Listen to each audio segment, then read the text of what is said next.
안녕하십니까. 실천닷컴 마인드맵 사회 사회문화 8번째 시간 김성태입니다. 이제 그 문화 파트 끝났고요. 이제 사회 불평등과 사회 이동 조금 보도록 할 건데요.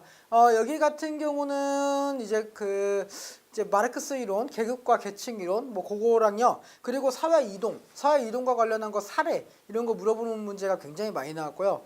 특히나 여기서는 뭐가 많이 나왔냐면 자료 해석 문제가 꽤 많이 나왔어요. 특히나 자료 해석 문제 같은 경우 조금 여러분이 어려워하시는 부분이기 때문에 이 부분은 일단 이론을 명확하게 하시고요. 이론을 정확하게 하시고 그리고 나서 연습을 통해서 이거를 적용하는 연습 이런 것들 꼭 하셔야 됩니다. 여기는요 그냥 이론만 한다고 해서 절대 그냥 맞출 수 있는 부분은 아니라고 이야기를 했습니다. 특히나 사회 이동 같은 경우는요 그냥 듣기만 하면 정말 쉬워요. 듣기만 하면 정말 쉬운데 이 사회 이동이 이제 표 같은 거 나오면서 막 그걸 갖고 분석하라고 하거든요. 그래서 그런 거는 조금 여러분이 이제 어렵게 느끼실 수 있다라고 하는 거죠. 그렇죠? 그래서 조금 보도록 할게요. 사회 계층 현상을요 크게 이제 두 가지로 구분을 하는데요. 첫 번째 이제 그 구분했던 사람은 마르크스라고 하는 사람이었어요. 마르크스는 어떤 사람이죠? 마르크스는 사회주의자입니다. 그렇죠? 사회주의의 거의 뭐 아버지라고 하면 되겠죠. 그렇죠? 그래서 뭐 우리 그 사회주의자들의 거의 뭐 신봉하는 사람? 뭐 그런 사람이라고 생각할 수 있겠죠. 그렇죠? 이 마르크스라고 하는 사람이요. 사회 계층 현상을 처음으로 이야기를 합니다. 그렇죠? 그래서 이 사람이 한 얘기를 뭐라고 부르냐면 계급론이다 이렇게 불렀어요. 계급론. 네. 마르크스의 계급론이 일단 첫 번째입니다. 그래서 마르크스는요 계급을 어떻게 봤냐면요. 이렇게 생겼다고 봤어요. 똑같습니다. 피라미드 구조로 되어 있어요. 그렇죠? 뭐 인생이랑 똑같죠. 그죠? 인생은 다 피라미드로 되어 있으니까요. 그래서 여러분도 다 여기로 올라가려고 하시는 거 아닙니까? 그죠? 그래서 여기서 길을 쓰고 올라가려고 하고 계시는 거죠. 근데 공무원이 여기까지는 아닌 것 같아요. 그죠? 공무원이 이 정도는 아니고 제 생각에 한 요 정도? 네, 이 정도. 어쨌든 네. 어쨌든 지간에 이렇게 삼각형으로 이렇게 그 피라미드 구조로 되어 있습니다. 그런데요. 이 사이에 뭔가 하나 선이 있어요. 구분선이 하나 있는데 이 구분선이 있고요. 이 구분선을 기준으로 해서 자본가가 위쪽에 있고요. 그 밑에 노동자가 존재한다라고 이야기를 했어요. 이렇게 이야기를 했죠. 그러면은 이걸 구분하는 기준은 뭐였냐면은 이거였어요. 생산수단입니다. 너무 중요하니까 다른 색으로 쓸게요.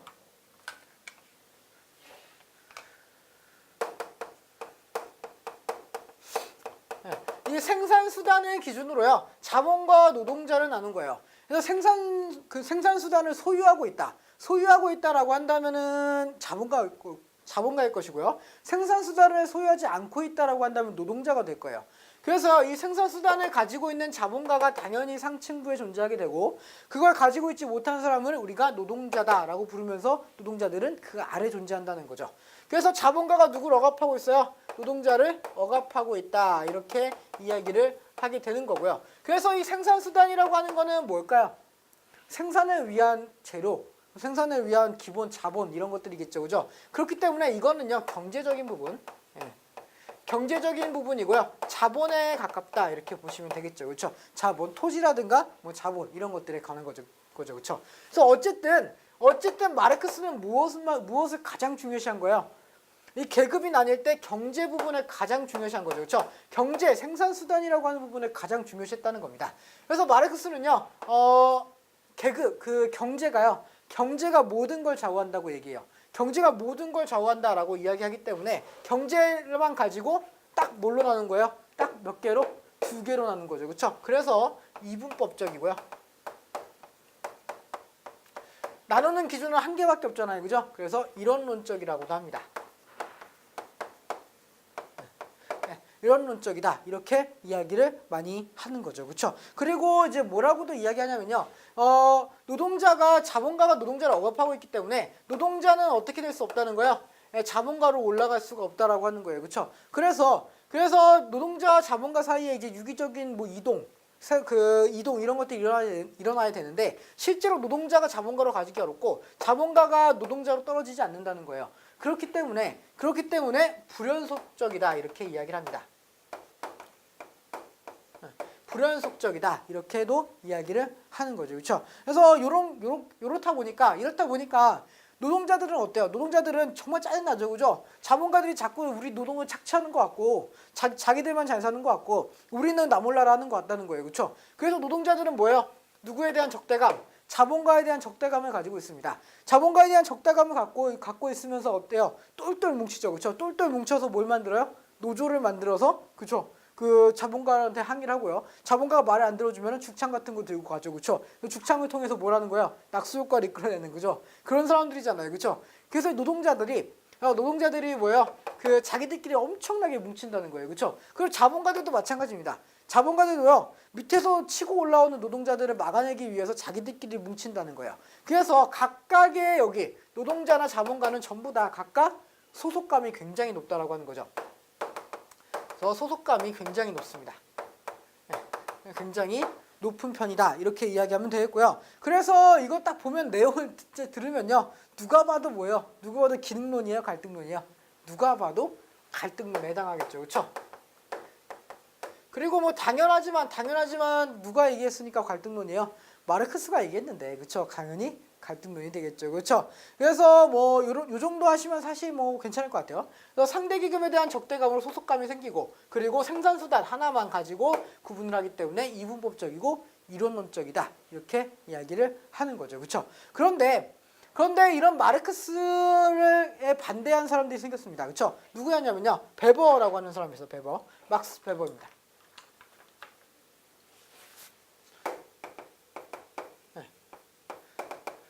베버라고 하는 사람들이 이제 구분을 하는데요. 이 사람이 뭐라고 이야기하냐면요, 이렇게 하나만 갖고 단순하게 구분되지 않는다는 거예요. 여기 단순하게 구분할 수 없다라고 하면서 계층론을 주장합니다. 네, 계층이론을 주장하게 돼요. 계층이론은요, 이런 거예요. 물론 생산수단 중요하죠. 생산수단 중요하죠. 그런데 생산수단 말고요, 다른 것도 이제 우리 사회 계급에 영향을 미친다라고 하는 거예요. 그래서 하나가 생산수단이라고 하면은, 지위라고 하는 것도 아주 중요하고요. 그리고 지위 말고 또 어떤 거 들어갈 수 있을까요? 지위와 권력 이런 것들.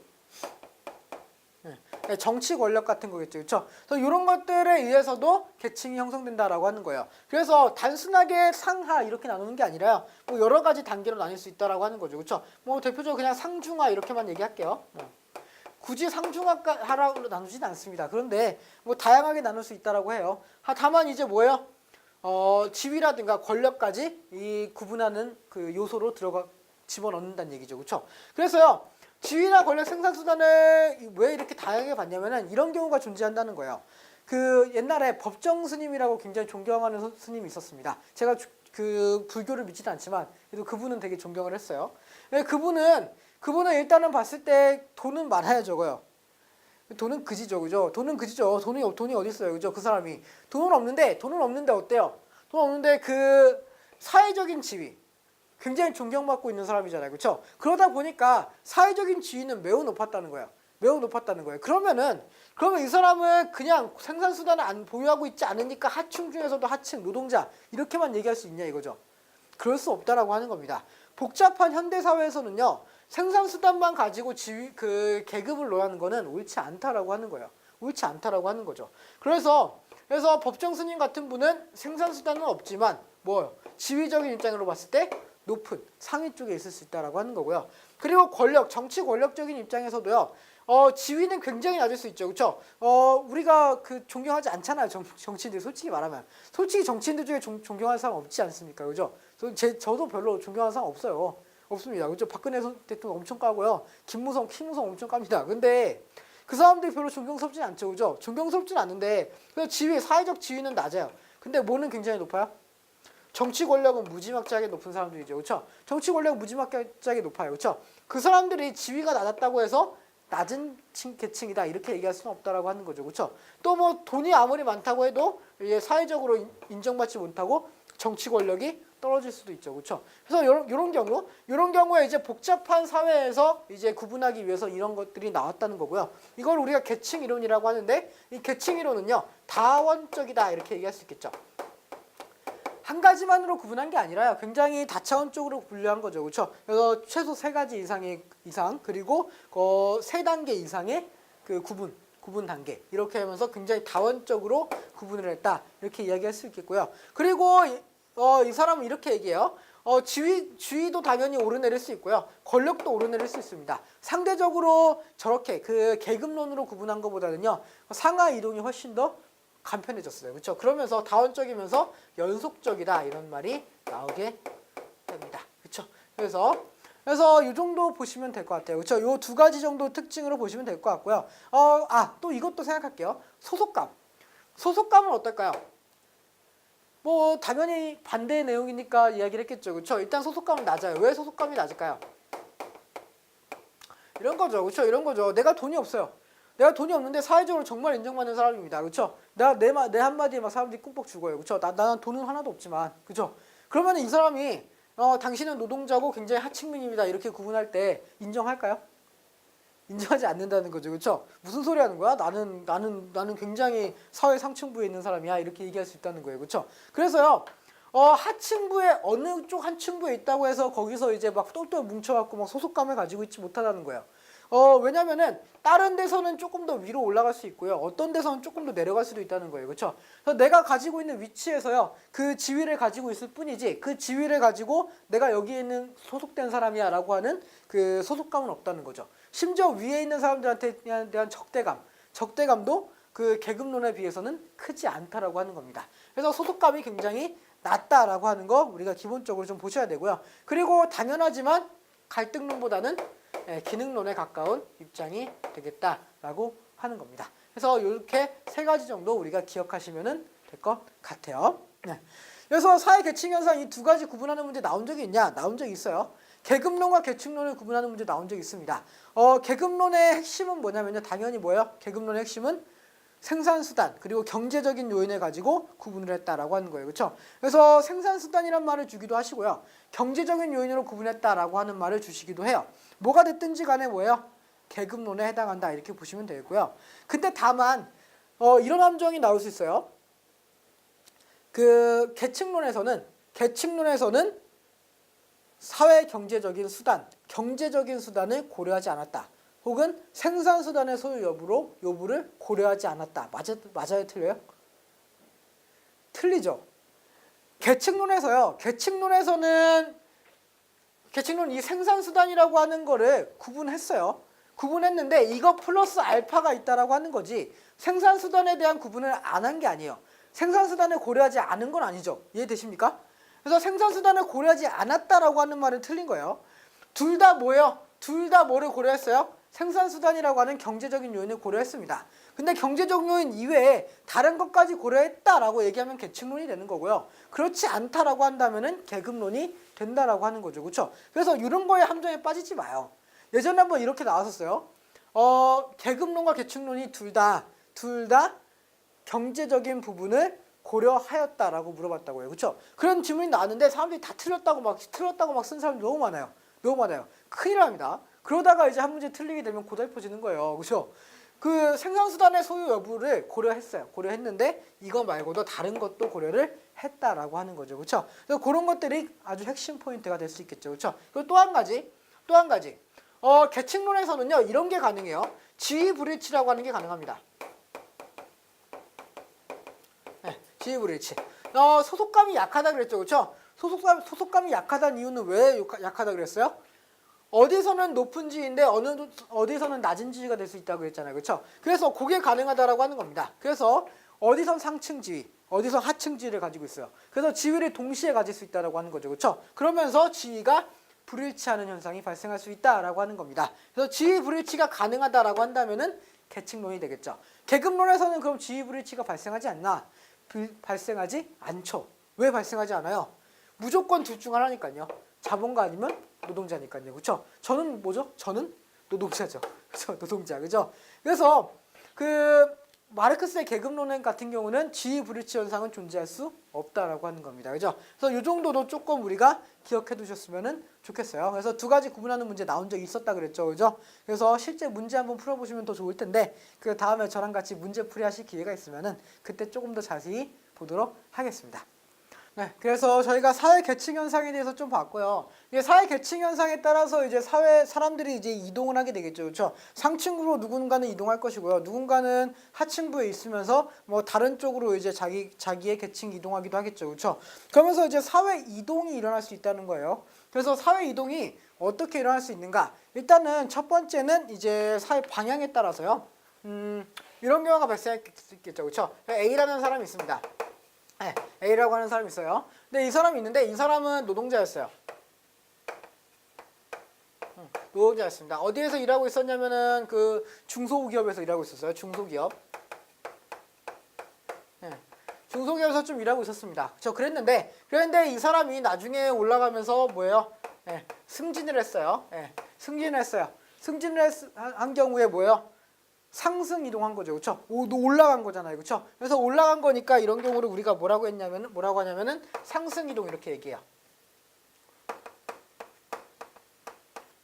네, 상승 이동 이렇게 얘기하죠, 그렇죠? 혹은 이렇게 될 수도 있어요. 이 사람이 이게 올라갔어요, 그렇죠? 그래서 뭐 과장 막 사장까지 승진합니다, 그렇죠? 이 사람이 사장이 됐어요. 네. 네, 사장이 돼서다면은 당연히 상승 이동이죠, 그렇죠? 근데 이 사람이 사장이었다가 갑자기 어떻게 돼요? 갑자기 이제 그 회사가 망했어요. 회사가 망해서 다른 회사에 다시 취직을 하게 됩니다. 그러면은 뭐예요? 하강 이동이 되겠죠, 그렇죠? 하강 이동. 그렇죠? 네. 이런 경우를 우리가 뭐라고 부르냐면요, 이런 경우를 위 아래로 왔다 갔다 하죠, 그렇죠? 위 아래로 왔다 갔다 했어요, 그렇죠? 그래서 이런 경우를 뭐라고 부르는 거예요? 이런 경우를 우리가 수직 이동입니다. 그렇죠? 수직 이동이라고 부르는 거고요. 네. 그리고 이제 여기서 같은 이제 중소기업에 다녔는데 중소기업의 막 사장이 날 너무 짜증나게 해요, 그렇죠? 막 그 자꾸 때리려 그런 거 같고, 그렇죠? 그래서 뭐예요? 뭐 회사 똑같으니까 어디로 가요? 다른 회사로 갑니다, 그렇죠? 다른 회사로 가요. 어디로? 그러면은 이제 이직을 하는 거죠, 그렇죠? 이직. 그렇죠? 이직을 통해서 뭐 갔다가 다시 오기도 하겠죠, 그렇죠? 그래서 이런 경우에는 뭐예요? 이런 경우에는 수평 이동 이렇게 부르는 거죠. 이런 경우에는 우리가 수평 이동 이렇게 부르는 거죠. 그렇죠? 그래서 수직이동 같은 경우는요, 내 계급이 상승하는 거예요. 내 지위나 계급이 상승하는 거고요. 누가 봐도 지금보다 훨씬 더 나은 쪽으로 가게 되는 거죠, 그렇죠? 그래서 평사원이었다가 뭐 사장이 된다든가, 혹은 뭐 굉장히 뭐 좋은 요직으로 간다든가, 그런 경우는 우리가 상승 이동이 되겠어요, 그렇죠? 승진과 뭐 하강 뭐 이런 것들 생각하시면 될 것 같아요. 그래서 그런 경우 수직 이동이고요. 그냥 비슷한 수준에서의 왔다 갔다 하는 거다라고 한다면은 수평 이동이 되겠죠. 선생님들 얘기하면 참 좋을 것 같아요. 선생님이나 공무원 같은 경우에요, 계속 발령지가 바뀝니다. 처음에 있던 데서 계속 있는 게 아니에요. 그래서 계속 학교도 바뀌고, 혹은 공무원 되시면은 이제 계속 근무지도 바뀌어요. 동사무소 갔다가 구청 갔다가 엄청 합니다. 그런데 그렇게 이동하는 거는 뭐에 해당하는 거예요? 수평 이동에 해당하죠, 그렇죠? 근데 어떤 선생님이 갑자기 교장이 됐어요. 그럼 뭐가 되는 거야? 수직 이동이 되는 거고요. 원래 그냥 구급 공무원으로 그냥 뭐 인감 같은 거 막 떼다가 갑자기 뭐예요? 부장이라든가 뭐 이런 식으로 해서 뭐 관리직이 된다. 그러면은 뭐가 되는 거예요? 상승 이동이 되는 거죠. 이해되십니까? 네. 그래서 이제 수직 이동과 수평 이동 이렇게 두 가지 좀 보시면 되겠고요. 그리고 이제 기간에 따라서요, 이런 경우가 있어요. 세대 내 이동과 세대 간 이동이 있는데요. 이렇게 보시면 될 것 같아요. A라고 하는 사람이 있습니다. A라고 하는 사람이 남자예요. 네, 남자입니다. 남자가 이렇게 있었어요, 그렇죠? 그리고 이제 결혼을 하겠죠, 그렇죠? 결혼을 해요. 여자랑 결혼을 합니다. 네, 여자랑 결혼했어요, 그렇죠? 결혼해요. 그런 다음에 뭘 낳아요? 네, 아들을 낳았습니다. 네, 아들을 낳았다. 이렇게 얘기하는 거예요, 그렇죠? 뭐 아들이 마음에 안 드신다 하시면 딸로 하셔도 돼요. 뭐가 됐든지 간에 낳았습니다. 그런데 아버지가 원래 뭘 하셨냐면은 노동자셨어요. 중소기업 노동자셨습니다. 네. 중소기업에서 하는 노동자셨어요, 노동자. 네. 네. 노동자셨어요, 노동자. 근데 노동자였다가 이제 했다는데 이 아들 있죠, 그렇죠? 이 아들 같은 경우는 어떠냐면요, 아들 같은 경우는 사장이 됐어요. 굉장히 크게 노력을 해갖고 어디 꽤 괜찮은 기업의 사장이 됩니다. 사장이 됐어요. 그러면은 아버지는 노동자였죠, 그렇죠? 아버지는 노동자였어요. 중소기업 굳이 안 쓰는 게 낫겠네요, 그죠? 그냥 노동자라고 쓸게요. 그게 더 나을 것 같네요. 네, 노동자였어요. 노동자였다가 아들은 사장이 됐어요, 그렇죠? 아들 사장이 됐잖아요. 그러면은 아버지랑 아들의 뭐가 바뀐 거예요? 계층이 바뀐 거죠. 그렇죠? 그래서 아버지하고 아들 해서 세대가 넘어서 뭐예요? 사회 이동이 발생한 거죠. 그렇죠? 그래서 이런 경우를 뭐라고 부르는 거예요? 세대 간 이동이 되는 거죠. 네. 그래서 세대 간 이동은 이런 걸 얘기하는 겁니다. 아버지하고 아들, 즉 한 세대 이상이 걸쳐서 이루어지는 변화를 이야기해요. 그래서 한 세대가 걸쳐졌죠. 그렇죠? 아버지 노동자였다가 아들이 사장이 되었다. 이렇게 얘기하는 거였죠. 그래서 이런 경우 우리가 세대 간 이동이라고 이야기할 수 있다는 거죠. 그렇죠? 그리고 이런 경우도 있을 수 있겠죠. 그렇죠? 이 사람이 사장이었어요. 그렇죠? 사장이 됐는데 갑자기 이제 그 경영 그거를 자기 경영 능력을 인정받았어요. 그래갖고 어디로 갑니까? 다른 회사의 사장을 가요. 그렇죠? 다른 회사 사장으로 갑니다. 다른 회사 사장으로 가요. 그렇죠? 그러면 이거는 수평 이동이에요, 수직 이동이에요? 수평 이동이죠. 그렇죠? 수평 이동이에요. 어쨌든 다른 회사 사장으로 갑니다. 그런데 어느 날 갑자기 이 사람이 망했어요. 망해갖고 이 사장에서 잘립니다. 잘리고 나서 이제 어디 가갖고 이제 전전하기 시작해요. 그죠? 그러면서 이제 그 일용직으로 막 노가다 뛰기 시작하고 그러기 시작한다는 거죠. 그죠? 그러면 뭐가 되는 거예요? 그러면은 이제 노동자가 되면서 상승 이동입니까? 하강 이동입니까? 하강 이동이고 수직 이동이야, 수평 이동이야? 수직 이동이 되겠죠. 그렇죠? 수직 이동이 되는 거예요. 그래서 이런 경우는 자기 안에서 생긴 일이죠. 그렇죠? 그래서 자기끼리 생긴 일이에요. 그렇죠? 자기끼리. 그래서 내가 변한 거죠. 그렇죠? 내가 변한 거. 자기 아버지랑 관련 없는 거예요. 그렇죠? 이런 경우는 뭐라고 한다는 거야? 세대 내 이동이 되는 거죠. 그렇죠? 세대 내 이동이 되는 거예요. 그래서 세대 간 이동은요. 한 세대를 걸쳐야 돼요. 아버지와 아들의 변화. 그리고 세대 내 이동은요. 나의 변화죠. 나의 지위 변화. 그래서 세대 간 이동과 세대 내 이동 이렇게 보시면 되겠고요. 여기서 핵심 포인트 하나만 더 볼게요. 뭐가 포인트냐면요. 세대 내 이동은요. 수평 이동 가능하죠. 이거 수평 이동 가능하잖아요. 그렇죠? 수직 이동도 가능하죠. 그렇죠? 다만 세대 간 이동 같은 경우는요. 반드시 뭐만 존재한다? 수직 이동만 존재합니다. 반드시 수직 이동만 존재해요. 수평 이동이라고 하면요. 굳이 말하면 세대 간에서는 그 변동이 일어난 거예요? 안 일어난 거예요? 안 일어난 거란 말이죠. 그렇죠? 그렇기 때문에 세대 간 이동에서는 수평 이동을 보지 않습니다. 반드시 뭐만 보신다고요? 수직 이동만 보신다라고 하는 거죠. 그렇죠? 이해가 되십니까? 네. 그래서 네 가지 맞죠? 그렇죠? 수직 이동, 수평 이동, 그리고 세대 간 이동과 세대 내 이동이 되겠죠. 그렇죠? 이거 세 가지 봤고요. 하나만 더 볼게요. 일단은 지금까지 봤던 이동들 있죠. 그렇죠? 지금까지 제가 예로 들었던 이런 이동들은 개인이 이동한 거죠. 그렇죠? 개인적으로 이제 자기의 그 상황 이런 것들 때문에 이동을 한 거예요. 그렇죠? 그래서 그런 경우를 전부 다 개인적 이동 이렇게 부릅니다. 개인적 이동. 일반적으로 일어나는 이동은 전부 다 개인적 이동이에요. 그런데 이런 경우가 있을 수 있어요. 그 구조적 이동이라고 하는 게 발생할 수 있습니다. 구조적 이동 같은 경우는요. 이런 거예요. 그 개인적인 게 아니라요. 사회적인 변화예요. 사회적인 변화가 발생한다는 거죠. 그렇죠? 사회적인 변화 때문에 그 사람의 이동 그 신분이 바뀐다는 거예요. 대표적인 게 어떤 거냐면요. 신분제가 폐지돼요. 신분제가 폐지됩니다. 그러면은 기본적으로 원래 뭐였어요? 원래 노예였어요. 그렇죠? 노예 혹은 노비였겠죠. 그렇죠? 노비에서 뭐가 되는 거예요? 평민이 되는 거죠. 그렇죠? 평민이 돼요. 그래서 노비에서 평민이 되면은 확실한 건 뭐예요? 확실한 건 사회 이동을 했다는 거죠. 그렇죠? 무슨 이동이요? 수평 이동입니까? 수직 이동입니까? 수직 이동이죠. 그렇죠? 그래서 이런 경우 노예에서 평민으로 간 경우 신분제가 폐지되면서 노예에서 뭘로 간 경우? 평민으로 간 경우. 이런 경우에 뭐가 발생했다는 거야? 수직 이동이 발생하는 거죠. 그렇죠? 그럼 이거는 개인과 관련 없잖아요. 그렇죠? 개인과 관련 없이 사회가 변하면서 변화한 거죠. 그렇죠? 그렇기 때문에 이런 경우를 우리가 일반적으로 구조적 이동 이렇게 부른다는 겁니다. 그렇죠? 그래서 이런 경우 구조적 이동이라고 하는데 구조적 이동은요. 이것도 뭐밖에 없냐? 이것도 수직 이동만 존재해요. 네. 수직 이동 이외의 다른 이동은요. 전부 다 개인적 이동입니다. 그렇죠? 수평 이동이 발생할 수 있는 건요. 개인적 이동이요. 그렇죠? 수평 이동이 개인적 이동 같은 경우는 수평하고 수직이 둘 다 가능하죠. 그렇죠? 수평 이동도 가능하고요. 네. 수직 이동도 가능해요. 그렇죠? 그런데 구조적 이동 같은 경우 뭐만 가능하다고요? 수직 이동만 가능하다고요. 그렇죠? 그래서 이렇게 봤을 때 수직 이동만 가능한 거 두 경우 있죠. 그렇죠? 어떤 경우가 수직 이동이 발생해요? 구조적 이동과 세대 간 이동은 뭐밖에 발생하지 않는다? 수직 이동만 발생한다. 그쵸? 이렇게 이야기를 하고 넘어가도록 하겠습니다. 그래서 이렇게 좀 구분하실 줄 알아야 되고요. 꼭 판단하실 수 있어야 돼요. 그래서 어떤 경우 어떤 문제가 자꾸 나오냐면요. 이런 문제예요. 그 사례를 든다며 사례를 든다 거기다 밑줄 딱 그어놓죠. 그렇죠? 그런 다음에 이 이동의 유형으로 올바른 것은 막 이렇게 물어본다고요. 그렇죠? 그래서 그런 경우에 이게 어떤 이동을 어떻게 받았는가 이거를 꼭 기억하셔야 되는 거예요. 그렇죠? 개인적 이동인가 구조적 이동인가 파악하시고요. 수직인가 수평인가 파악하시고요. 그렇죠? 세대 내인가 세대 간인가를 파악하신 다음에 문제에 접근하셔야 된다는 겁니다. 이해가 되시죠? 그렇죠? 그래서 그런 것들 사례는 이제 많이 볼 수는 없고요. 그 하나만 보도록 할게요.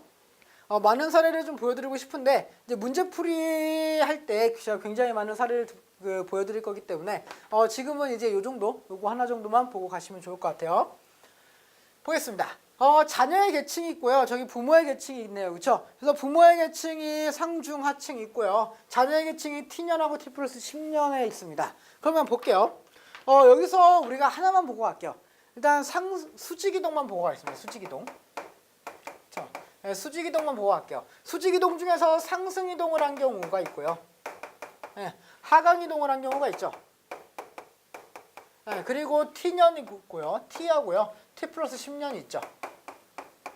그렇죠? 네, 이런 경우 한번 볼게요. 그래서 T년에 상승이동을 한 경우 찾아볼게요. 상승이동은 제가 동그라미를 칠 건데요. 노란색으로 치겠습니다. 노란색으로 상승이동한 걸 칠게요. 상층에서 상층으로 간 거 상승이동입니까? 아니죠. 그렇죠? 상층 같은 경우는요. 어차피 상층이었기 때문에 상승이동은 존재할 수 없어요. 그렇죠? 그래서 상층에서는 상승이동을 볼 필요 없고요. 중층에서는 어떻죠? 중층에서는 상승이동. 상층으로 간 경우는 상승이동이 될 수 있겠죠. 그렇죠? 그래서 10명. 그리고 하층에서 중층으로 갔거나 혹은 상층으로 간 경우 이런 경우는 상승이동에 해당하겠죠. 그렇죠? 그래서 T년에 그 상승이동을 한 사람은 몇 명이에요? 25명이 되겠습니다. 25명이 되겠죠. 그렇죠? T 플러스 10년에는 어때요? T 플러스 10년에는 상층으로 간 사람이 30명. 그렇죠? 그리고 하층에서 상층, 그리고 하층에서 중층으로 간 사람이 5명씩 10명. 그죠? 그래서 몇 명이에요? 40명이 되겠죠. 그렇죠? 네, 이렇게 보시는 거예요. 그리고 하강 이동을 한 경우 슬프니까 빨간색으로 표시하겠습니다. 상층에서 중층이나 하층으로 간 경우겠죠. 그렇죠? 이 두 가지 경우. 그리고 중층에서 하층으로 간 경우. 그렇죠? 원래 바닥에 있던 사람은 더 떨어질 게 없으니까 하강 이동은 없습니다. 그래서 몇 명이에요? T년에는 50명 이렇게 하면은 되겠죠. 그렇죠? 50명이고요. T 플러스 10년 볼게요. T 플러스 10년에 중층이 7명, 하층이 3명. 그렇죠? 그리고 중층에서 하층은 10명 이렇게 하면 되겠죠. 그렇죠? 그래서 합치면 몇 명이에요? 합치면은 20명 이렇게 하시면은 되겠습니다. 그래서 상승이동과 하강이동 이런 거 표 보셔도요. 충분히 그냥 파악하실 수 있어야 돼요. 그죠? 그래서 요거 표는 사실 이거보다 더 어려운 문제가 나온 거였는데 이 문제는 제가 문제풀이를 벌써 2번이나 했기 때문에 요 문제는 찾아서 보시면은 충분히 찾아보실 수 있을 거예요. 그래서 요 문제는 일단 요 정도만 파악하시고 넘어가시면 좋을 것 같습니다. 그래서 여기까지 보시고요. 하나만 더 볼게요. 사회 계층 구조입니다. 사회 계층 구조는요. 크게 계층 간 이동 가능성을 가지고요. 두 가지로 구분을 해요. 하나는 개방적 사회, 하나는 폐쇄적 사회입니다. 그럼 개방적과 폐쇄적을 구분하는 기준은 뭐냐 이거죠. 그렇죠? 개방적이든 폐쇄적이든요. 둘 다 가능한 거는 수평 이동은 둘 다 가능해요. 그래서 수평 이동은 어차피 거의 고만고만한 사람들이 이동하는 거잖아요. 그렇죠? 내가 여기 있다 옆으로 가는 게 뭐 얼마나 큰 변화예요. 그렇잖아요. 어차피 노동자에서 노동자로 가는데 그냥 나는 노동자일 뿐이잖아요. 노동자. 그렇죠? 노동자 조금 더 좋아지면은 뭐 더 좋아집니까? 큰 의미 없잖아요. 그죠? 그냥 노동자는 노동자고요. 그냥 그 지위면 그 지위예요. 그래서 그 지위에서 왔다 갔다 하는 건 큰 의미가 없다라고 하는 거죠. 그렇죠? 그래서 뭐 자기가 조금 더 잘 버는 노동자라고 자랑하실 필요 없습니다. 뭐 자기가 노예인데 자기 족쇄 갖고 막 누구 족쇄가 더 아름다워 이런 거 자랑할 필요 없잖아요. 그죠? 그런 거 자랑하실 필요 없는 거예요. 그죠? 그래서 뭐요? 수평 이동은 크게 의미가 없어요. 수평 이동은 크게 의미가 없고요. 뭐만 좀 의미가 있다? 수직 이동만 의미가 있습니다. 수직 이동만. 그래서 수직 이동이 가능하다라고 한다면은 개방적이고요. 수직 이동이 가능하면 개방적이고요. 수직 이동이 가능하지 않다라고 한다면은 폐쇄적이 되겠죠. 그렇죠? 그래서 이렇게 두 가지로 구분을 하는 겁니다. 그래서 그림으로 이런 게 많이 나와요. 이런 그림 많이 나오죠. 그렇죠? 이렇게 나와요. 네. 그래서 이렇게 아래 위로 이제 왔다 갔다 할 수 있다라고 한다면은 뭐예요? 이런 경우 개방적인 사회가 되겠고요. 이렇게 아래 위로 못 올라다니고 여기서만 왔다 갔다 한다라고 한다면은 뭐죠? 네, 폐쇄적인 사회가 되겠죠. 그렇죠? 그래서 이런 것들 조금 보시면은 되겠습니다. 보고 판단하시면 돼요. 상승 이동이나 하강 이동이 가능하니까 수직 이동이 가능한 거고 개방적이다. 그리고 상승이나 하강 이동이 전혀 이루어지지 않고 있으니까 폐쇄적이다. 이렇게 하시면은 된다는 거죠. 그리고 계층의 구성원의 비율을 가지고요. 크게 두 가지로 나눠요. 크게 두 가지. 하나는요. 이런 구조죠. 그렇죠? 이런 구조를 우리가 피라미드 구조라고 부르죠. 그렇죠? 네. 피라미드 구조는요. 상층으로 갈수록 인원수가 줄어들고요. 그렇죠? 하층으로 갈수록 인원수가 많아지게 돼요. 그렇죠? 이런 피라미드 구조 같은 경우는요. 굉장히 불안정한 사회입니다. 불안정하고요. 불안정하고 전통사회에 가까워요. 네. 전통사회에 가깝습니다. 아직까지 발전이 좀 더딘 그런 곳이라고 생각하시면 되겠죠. 왜 이런 걸 불안정이라고 하냐면요.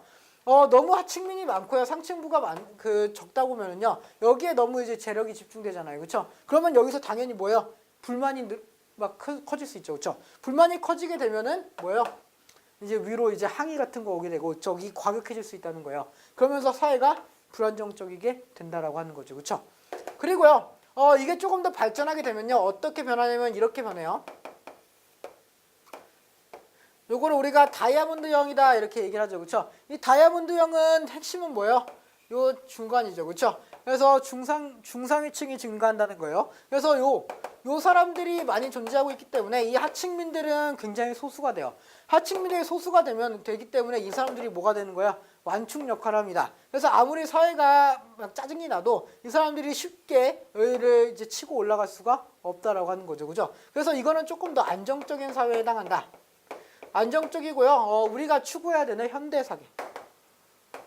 네, 현대사회. 이렇게 생각하시면 되겠죠. 그렇죠? 그래서 이런 게 굉장히 우리가 지향해야 될 사회입니다. 그래서 중산층을 항상 확보해야 된다라고 얘기하잖아요. 그렇죠? 중산층 확보가 그래서 중요한 겁니다. 네. 중산층이 상층과 하층 간의 갈등을 완충시켜주는 역할을 한단 말이에요. 그렇기 때문에 중산층이 존재해야 안정적인 사회다라고 이야기를 하는 거죠. 근데 중산층이 무너지잖아요. 그럼 어떤 사회가 돼요? 이런 사회가 될 수 있어요. 중산층이 무너지면 일단은 피라미드가 될 수 있는데요. 피라미드가 아니라 이렇게 될 수 있어요. 이런 식으로요. 이런 식으로 하면 모래시계형이다라고 이야기하는 이런 사회가 될 수 있는데요. 이런 경우 여기 중산층이 완전히 박살이 났죠. 그렇죠? 박살이 나면서 이게 하층으로 쭉쭉 떨어지게 된다는 거예요. 그러면 이거는요. 피라미드 때보다는 조금 나을 수는 있지만 근본적으로 문제가 굉장히 큰 사회가 된다는 얘기죠. 그렇죠? 그래서 그 피라미드 구조, 불안정한 사회다. 그리고 다이아몬드 구조, 안정적인 사회고 뭐가 강하다. 중산층이 굉장히 두터운 사회다. 그리고 중산층이 무너지게 되면 현대사회에서는 모래시계형이 발생할 수 있다. 여기까지 우리가 알아두시면 되겠습니다. 그래서 사회 불평등과 사회 이동요. 이 정도면 충분히 많이 하셨고요. 이제 하실 거는 여러분이 연습하시는 것밖에 없죠. 그렇죠? 그래서 문제 많이 풀어보시고요. 문제 풀어보시다가 좀 어려운 게 있으시다 그러면은 친절하게 답변해 드리도록 하겠습니다. 그렇죠? 그리고 굳이 이제 문제 푸는 게 좀 어려우시다라고 하시면요. 저랑 같이 문제풀이 강의도 함께 하시면은 정말 좋겠죠. 그죠? 그래서 수고하셨습니다. 다음 시간에 뵙도록 하겠습니다.